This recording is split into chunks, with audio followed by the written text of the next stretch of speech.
If you're reading this, then I am dead, and you are standing aboard the derelict Cyclone-class patrol ship, the USS Mistral, with her engines dead and her electrical systems non-functional. Was, the XO of this vessel, Lieutenant Commander Ryan Simmons. Please read this carefully. If you're an officer or enlisted man in the United States Navy, this is an order. Scuttle this vessel immediately. Do not finish this letter. Get off the Mistral at once and send her down. Consider this a quarantine scenario. All hands are likely dead. God help you if they're not. We are 8 days out of Kirkwall, tracking an intermittent and scrambled distress call from what appeared to be an Icelandic fishing vessel, the Magnusdottir, deep in the no-fishing zone of the North Sea. We found the vessel, or rather, we found a mile-wide streak of oil and fragments, the largest of them still burning. The night before, the enlisted man on watch had reported seeing a flash of light on the horizon. The Magnusdottir's crew was nowhere to be found except for one lone fisherman, unburnt and floating at the far end of the debris field. He had been shot in the forehead with a small caliber revolver. When we fished his pale blue corpse from the frigid water, he was still clutching a fishing knife in one clamped hand. What we were able to piece together from the fragmented and confounding evidence was that, for unknown reasons, the crew had been in conflict, resulting in the murder of at least one sailor and the eventual sabotage and destruction of the ship. Visibility was only a few hundred feet as we spent the next day drifting silently among the debris in hopes of finding a survivor. The crew was already visibly shaken by a discovery, the grim dread of the fog, the lone, smouldering pieces of the Magnusdottir that collided with our hull unsettled even the most seasoned of us. We'd expected an easy cruise, and the simple retrieval of a dozen thankful Icelandic fishermen. What we got, at first, was a silent and oil-slick-coated sea, a single corpse, and more than a few nagging questions. The Mistral had just been serviced after an extended tour with the Atlantic Fleet in Bahrain before her transfer to the North Sea. She was in good running order, so I can only assume that the initial mechanical failure was an act of sabotage or some external force. It happened the first night, when our final sweep had been completed, and we returned to the site of the Magnusdottir's first transmission. There was nothing really remarkable about the spot, a cold and lonely set of coordinates and little else. I was in my cabin, just settling down, when the call sounded from the captain offering little information, just a stern order to meet him on the deck. Dressing quickly, I emerged from my cabin in a cloud of palpable unease and fear. The enlisted men, and the junior officers, were coursing through the ship towards the deck, like panicked rats. No one made eye contact, no one spoke. There was none of the usual gallows humor, or camaraderie, that bubbles up in situations of limited information, just a grim inertia that pulled us out into the Arctic night. On deck, the night was unnaturally cold and clear, the bright of the stars burnt in the frosty air. Around us in every direction, just a few hundred miles away, the fog, as clouds whirled, as if held at bay by our presence. The captain was at the railing, leaning over along the men on watch. I approached him, suddenly desperate and panicked to know what was happening. Then I saw it, the light flooding up from beneath us. The sea was flat like the surface of a mirror. The water was black, reflecting the pale pinpricks of the stars, but beneath the surface something glowed with a cold light. Pulsating shapes of violet, green, and deep cobalt blue shone from beneath. They flowed and merged and shimmered silently, deep below the glassy sea. We stared, 24 men and women, struck dumb and horrified by the sight. There was a sense of scale that emerged from the fluid movement of the lights. They seemed to be many fathoms beneath us, which would make them terribly large and impossibly fast. There were no solid shapes and no disturbances in the water, just a deep field of liquid, flowing light. We watched for what seemed like hours, entranced by the mesmerizing ballad of cold lights, a mirror reflection, of northern lights. When it ended abruptly, there were three almost simultaneous events. First, the lights seemed to contract, each mote freezing in place and collapsing like the iris of an eye in bright sunlight. Secondly, there was a tremor in the air. The first raised the hair on the back of my neck. As the ghostly lights wrinkled out of existence, it rose in intensity until I thought my eyeballs might shake their way out of my head. Through the fog of sudden pain, I heard a noise rising from the Arctic wind, a humming vibration from the Mistral herself that matched the electric stuttering in my skull. It was as if every light bulb aboard the Mistral was suddenly flushed with power, flaring bright and buzzing noisily in their housings, and when the wine had reached a fever pitch, they began to pop and shatter among the shatters of sparks.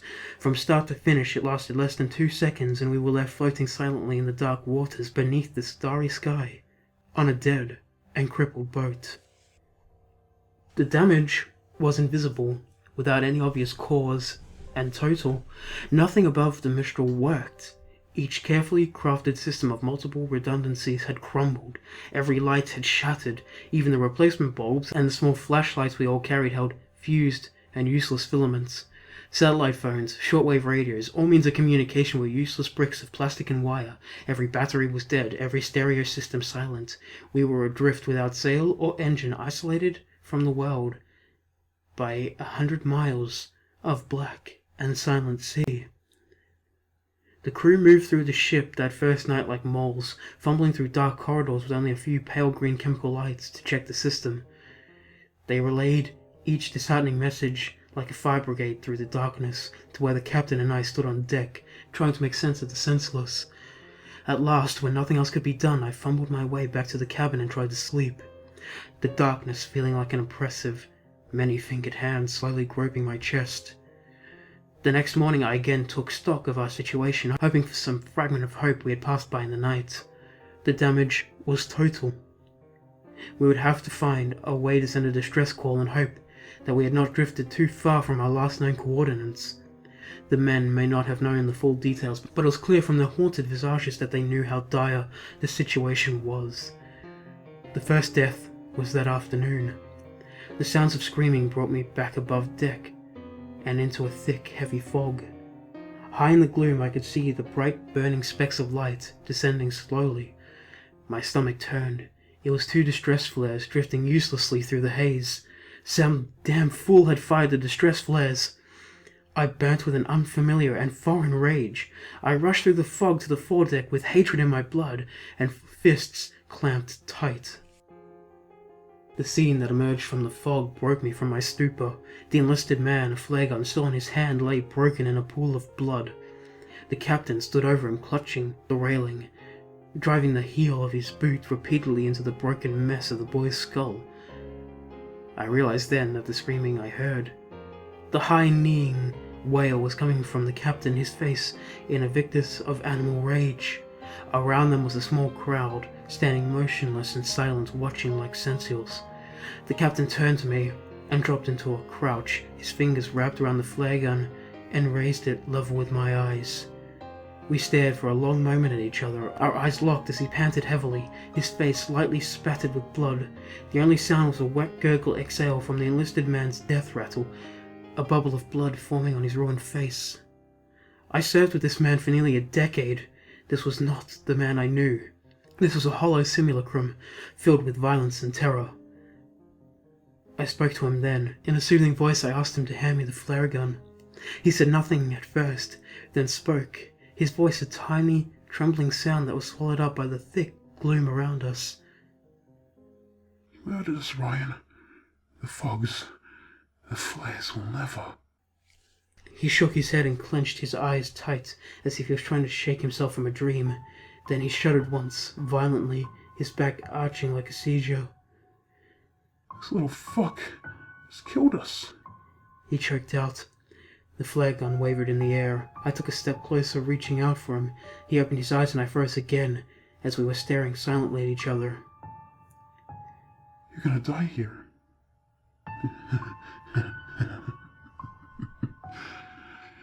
I always wanted to watch you die. fucking coward. He tilted his head back and laughed one hyena-like bark into the grey sky, and then put the flare gun in his mouth and fired, the last flare igniting and temporarily bathing his head in a halo of magnesium orange and smoke. He tumbled back over the railing. If there was a splash when he hit the water, it was swallowed by the fog. I stood for what seemed like a very long time. It slowly dawned on me that I was alone, the silent audience having melted away below decks, no doubt taking the grim tale with them. I feared for morale, an absurd concern I realize now, but could not move from the spot, as if sheer force of will would cause the sea to regurgitate this man, my friend. The first gunshot broke me from my reverie. In the emergency lockers I found a handful of flare guns remained, and I stuffed one into each pocket, and entered the dim passageway to below deck. Over the hollow retort of gunshots, other muffled sounds began to emerge, the choking sobs, the screams of pain and anger, all bringing the faint impressions of the copper smell of blood. The dark was oppressive and thick as my heart rose in my chest, the pale fading light of the chemical glow sticks that hung as regular intervals illuminated the bare corridor, and I moved slowly towards my cabin. It had been sacked, and my service pistol was missing. The next two cabins held the corpses of the junior officers, their broken forms still in their bunks, skulls open like blossoming flowers under the point-blank shots. I felt a distinct and irrational desire to run on the deck and leap overboard, to swim away from the boat into the unknown sea. I gripped the flare gun and held it out ahead of me, less like a weapon and more like a talisman, and began to pace slowly down the corridor to the enlisted bunks. The door was wide open and the smell of blood and fear and shit was nauseating. As my eyes slowly adjusted to the dim, I saw a field of bodies, torn, shredded and shattered by bullets and makeshift clubs. A few of the men still moved, twitching slightly. I watched in frozen terror as one man, his face a mask of blood and rage, turned up his head to regard me, and with a weak cry of rage he began to drag himself with his arms trailing, broken, and a shattered leg towards me. From the shadows another form pounced him, a boot digging into the wounded man's back with a wet cracking sound. I recognized the attacker's face in the green chemical form, a quiet and bookish young man. Like the captain, this was not the man I knew. This was a beast that wore his skin. He reached down and grabbed the wounded man's jaw, thumb slipping into his mouth. The wounded man growled, a feral, mindless sound, and tried to bite down, but the attacker gripped tight and pulled. The jaw came off with the sound of tearing tendons and a urinating shriek that vanished into the air. I was no longer breathing, holding silently at the entrance, but the attacker snapped his head up to see me, nostrils flaring. The jawbone hit the floor with a meaty sound, and he lunged towards me with silent, animal grace. I fired the flare gun, and it hit him square in the chest. His shirt caught fire, and all air escaped his lungs with a sudden forced exhale, but impossibly he continued on towards me. As I passed through the portal and slammed the door, the fire had climbed into his hair, and he was squealing now, his clawed hand still outstretched towards me.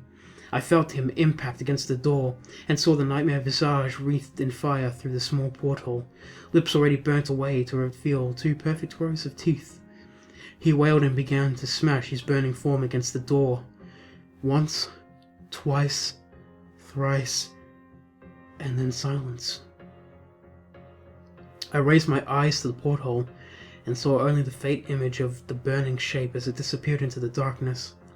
All conscious thought evaporated, and I fled from that charnel house.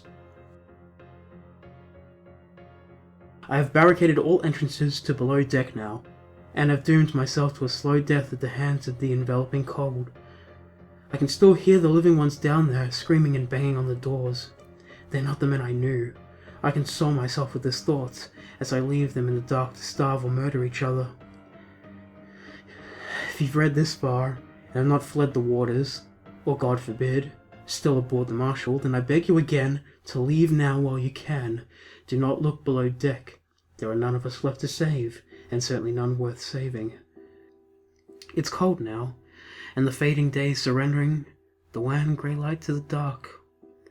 There are no stars in this night, nothing but the heavy blanket of night. If I could get below, I would find some way of destroying the mistral, like the brave men of Mengisdottir, but it's too late. The most I can make of my last moments, as all feeling flees my extremities, and writing becomes impossible, is a warning. Please send us into the deep, tell no one you found us, and never return. There are things and primal desires older than man, and forces beyond the grasp of our simple minds, and they dwell there, frozen, beneath the sea.